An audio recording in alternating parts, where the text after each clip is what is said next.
Picture a woman in 1875, seated at her vanity by candlelight. Her hair falls past her waist, thick and shining like dark silk. She unpins it, reaches for a brush, and she hasn't washed it in nearly a month, nor does she intend to tonight. We tend to imagine the past as a grimy place, full of people who simply didn't know better. Our modern standard of daily scrubbing has obscured a different, highly calculated approach to hygiene. Modern dermatology often validates the Victorian method. While we prioritize frequent chemical washing, the biological health of our scalp depends on the very oils we work so hard to remove. This chart shows the exact calculated schedules prescribed by Victorian beauty guides. A woman with normal hair was instructed to wash it perhaps once a month. If her hair ran oily, she bumped that routine up to once every 2 weeks. This approach treated hair as a biological ecosystem, requiring manual management rather than constant interference. To understand what they were doing, we have to look at the very thing they were trying to manage, the grease itself. Deep in your skin sit tiny glands, the sebaceous glands. They are almost always tucked right beside a hair follicle, forming a partnership scientists call the pilosebaceous unit. These glands have one constant job. They produce oil, known as sebum. That oil is a rich blend of fatty substances, lipids, and squalene, and it does remarkable work.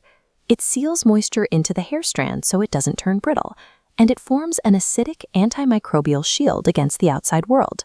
Your body comes equipped with its own continuous supply of conditioner, which creates a problem for modern hygiene.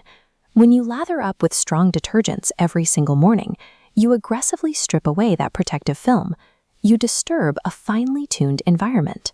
Removing those natural oils day after day leaves the scalp dry, throws off its slightly acidic balance, and causes the unprotected hair shaft to fray and break.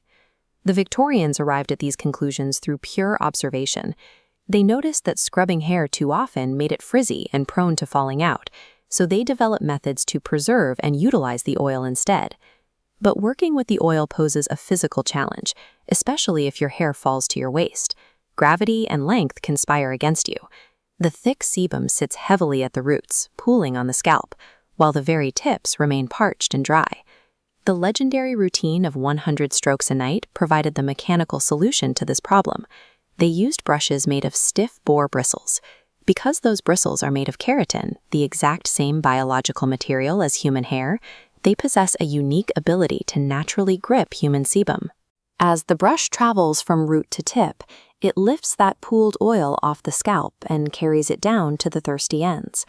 The brush acts as a tiny machine, manually distributing the body's conditioner exactly where it is needed most.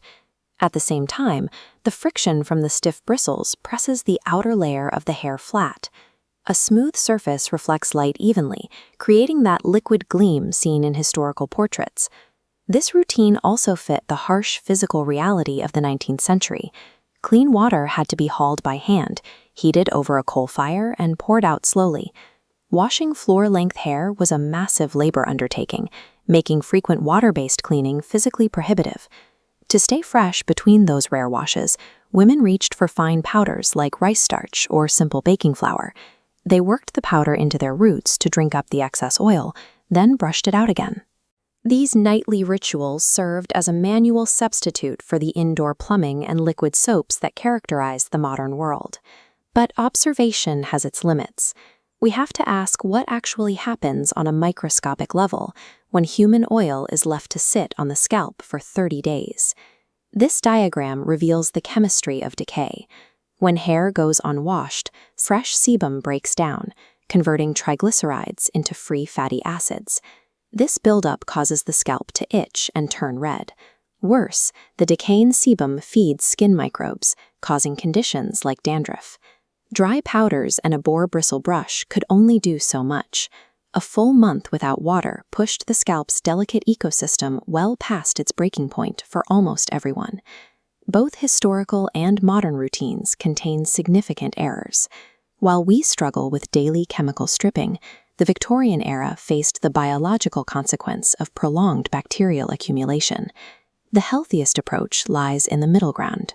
The Victorian vanity table reminds us that our bodies already manufacture the perfect conditioner.